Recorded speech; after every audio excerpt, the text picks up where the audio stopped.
I thank the organizing committee for giving me this opportunity to speak on preoperative medical management in Cushing's syndrome patients.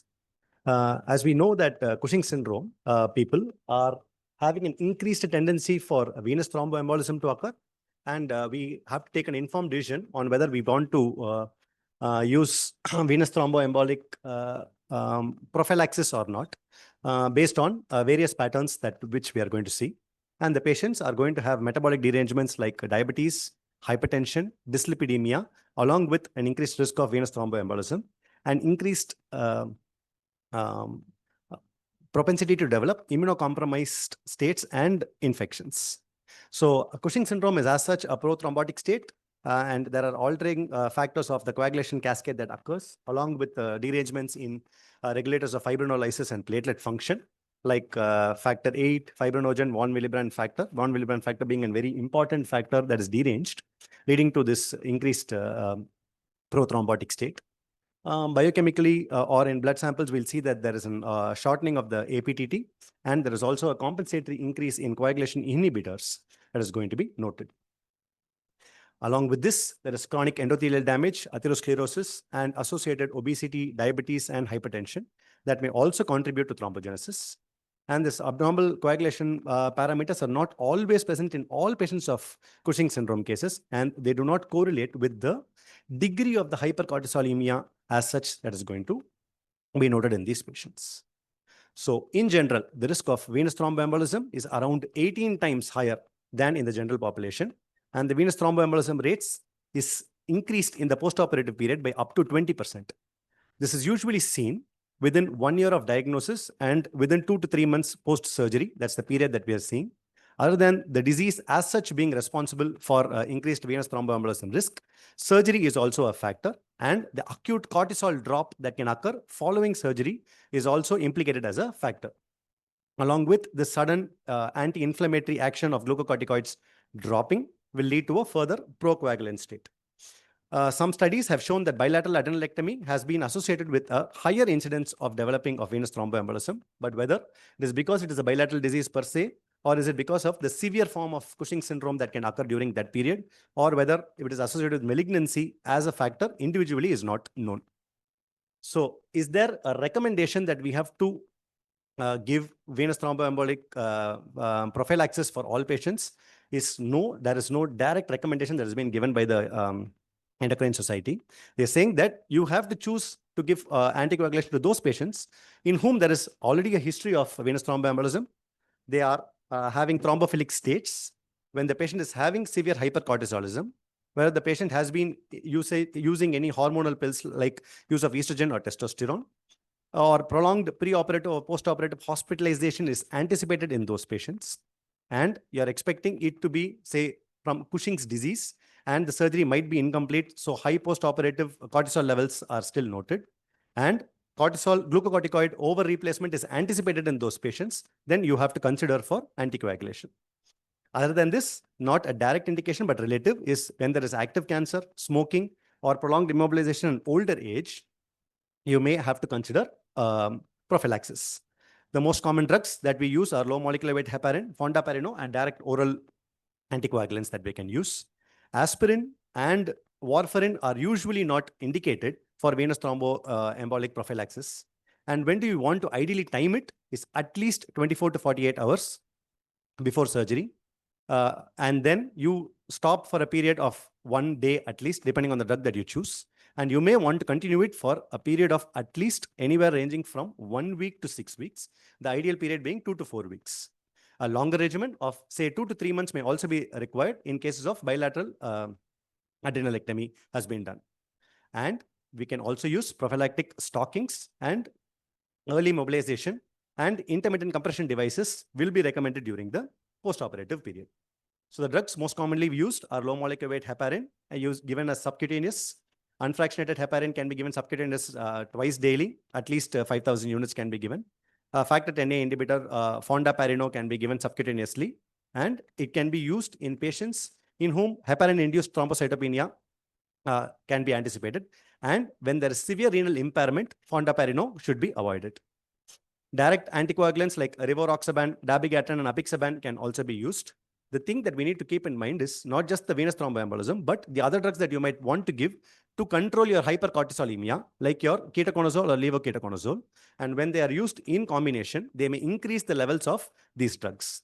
Your aspirin and warfarin are not commonly used for venous thromboembolic phenomenon prophylaxis.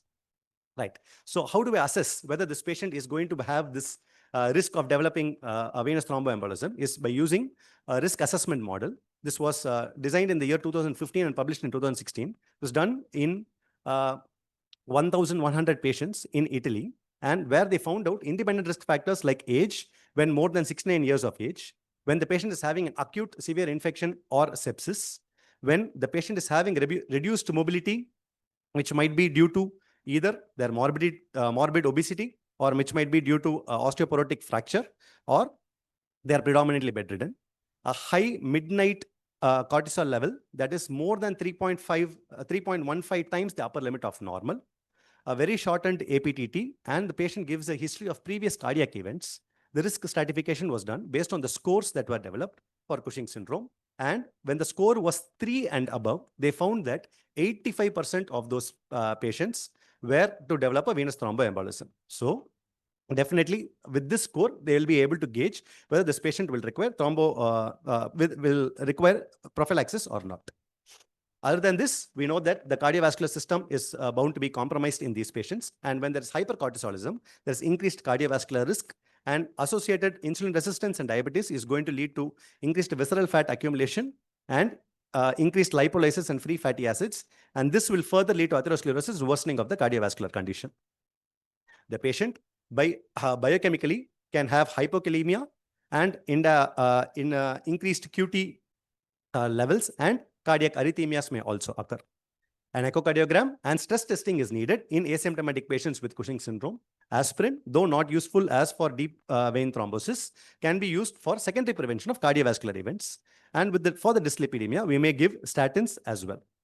And the initiation is recommended in high-risk patients. Again, early detection and active management of the cardiometabolic comorbidities is mandatory, though they might be already on treatment for this hypertension and diabetes.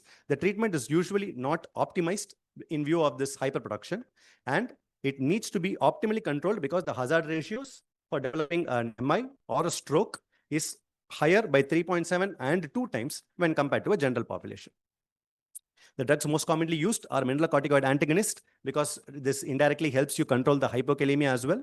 The angiotensin converting enzyme inhibitors, your ARBs, the beta blockers, and also the loop diuretics. But the problem with the loop diuretics is that they may worsen your hypokalemia and lead to further potassium replacement that is required. With the mineralocorticoid receptor blockers, ketoconazole can increase the levels of eplerenone, and the ketoconazole can also increase the levels of your AC inhibitors and your ARBs. And we must also treat the diabetes simultaneously, with metformin being the first go-to drug. And in severe cases, you might have to give subcutaneous insulin. And in hyperglycemia that's severe, an IV insulin infusion may also be required. Again, for the drug interactions, we need to keep in mind that when levoketoconazole is given, the levels of metformin is going to be increased, and also ketoconazole increases the levels of your gliptins when they are being used. For the dyslipidemia, statins will be the go-to drug, and the levels are increased by ketoconazole as well, and we can also use ezetimibe. The potassium replacement primarily is going to be done by your mineralocorticoid receptor antagonist that you're going to give, potassium sparing.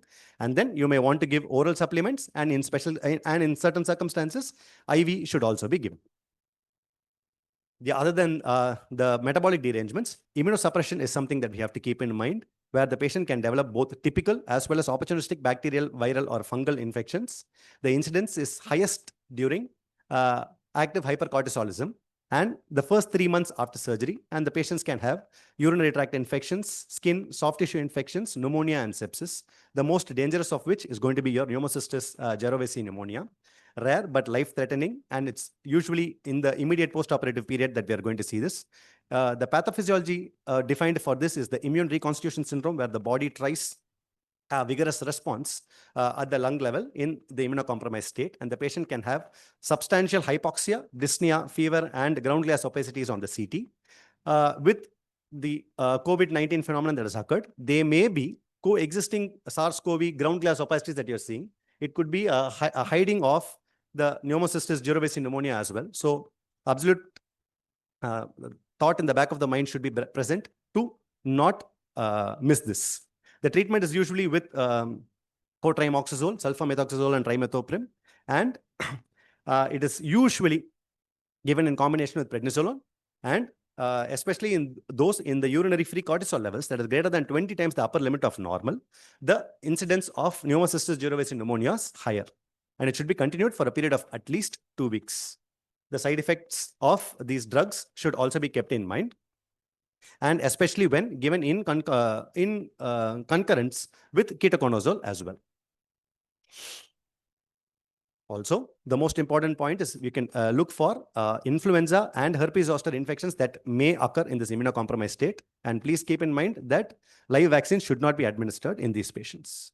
So what is the goal of my pre-surgical medical treatment is to reduce the signs and symptoms, the symptoms that are being caused by Cushing syndrome, like hyperglycemia, hypertension, hypokalemia, infection, and psychiatric symptoms. But how do I reduce this hypercortisolemia? So here is where I choose drugs like metyrapone and osilodostrat, which block my 11-beta hydroxylase. And there is leading, because what is happening is there is accumulation of the oxycorticosterone and leading to indirect activation of mineralocorticoid receptors. And this have a side effect profile of causing hypertension. This osilodostrat, this was recommended for the treatment of hypercortisolism that is being produced in patients who are treated for Cushing's disease, but incomplete treatment. And they said that this effect is being useful in Cushing's syndrome as well. It's FDA approved for patients in Cushing's disease, in whom pituitary surgery is not possible or has been incomplete. And this has been found to be useful in decreasing the mean cortisol levels by around 3rd to 4th weeks. 5 more minutes, please. The other drug that we were discussing is metyrapone, where okay, ma'am, that 2 more slides there. Yeah. With metyrapone can be used. And other than this, we can use mifepristone, which is a glucocorticoid receptor blocker. And it is selectively used in severe diabetes in higher doses for its hyperglycemic effect. And it, of course, leads to termination of pregnancy. The other important drugs that we are seeing for interactions is going to be the ketoconazole, has a multi-level action that is going to lead to decrease in the production in the urinary free cortisol levels by around 65% of patients. Last but not the least is going to be mitotane, which is not used in Cushing's syndrome as such for benign diseases, predominantly used in adrenocortical carcinoma, has a delayed onset of action of around 8 weeks, but has a high toxicity profile. Now, what else am I going to look for is proximal myopathy and osteoporosis that may coexist. And I have to consider treating these patients with calcium supplements, vitamin D supplements, and bisphosphonates when required.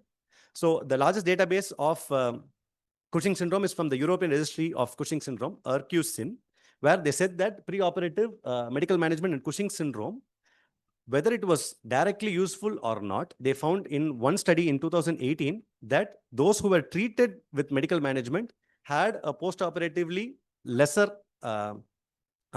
severe outcome compared to having a more severe outcome in whom direct surgery was done. And they said that there is a higher incidence of Cushing's in the elderly, and there are higher prevalence of thromboembolic events in patients suffering from Cushing syndrome. And they recommended usage of venous thromboembolic prophylaxis in the elderly and the high-risk individuals as such.